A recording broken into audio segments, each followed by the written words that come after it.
I like to believe a lot of my decisions in the past have been based on facts. If I'm honest, some have actually been based on how I feel, or some people call it thinking with your gut. Now my gut doesn't really care much for facts. In fact, my gut makes a lot of assumptions. And from assumptions, as we all know, sometimes it can cause the mother of all fuck-ups. I did this once in a relationship that quickly became a marriage. I thought if I gave a lot of myself, that would give her a reason to love me.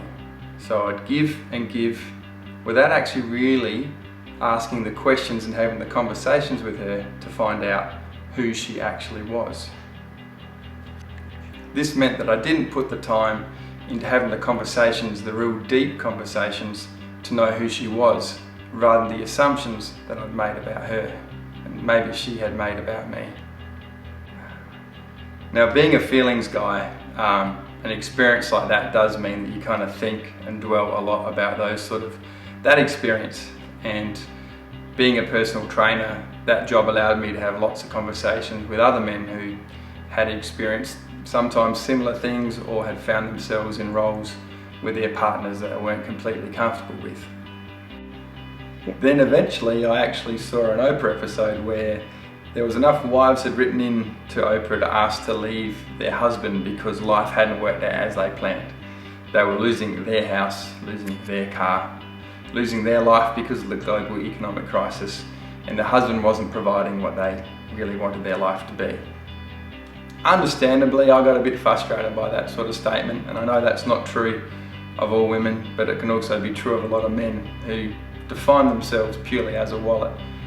So I started writing down titles of the different things that men can be.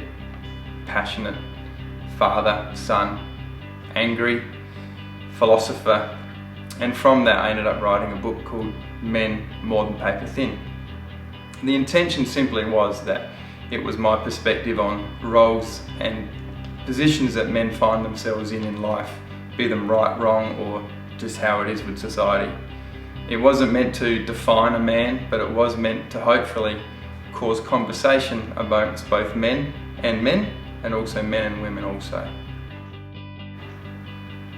Fast forward to 10 years after that last relationship ended, and I find myself opposite a beautiful girl.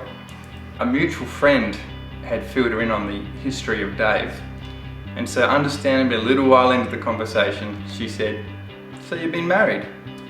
What have you learned?" And that question threw me a bit because a lot of people ask, where's your favourite holiday, and what's your favourite colour, all that superficial stuff. But here was a girl on her first date saying, you've had a history, but what have you learnt from that? And I've already mentioned the word assumed, and it's very easy for me to explain it as in puzzle pieces. So what I said to her was that when you first meet someone, the peripheral part of a puzzle is very easy to understand. You know if they're a blonde, you know if they're a brunette, you know if they're tall, you know if they're short. But then there's other things that you start to make assumptions about. If someone says they like going to the football, you can then assume maybe they like camping because they're okay to be outside when it's raining. But that's an assumption.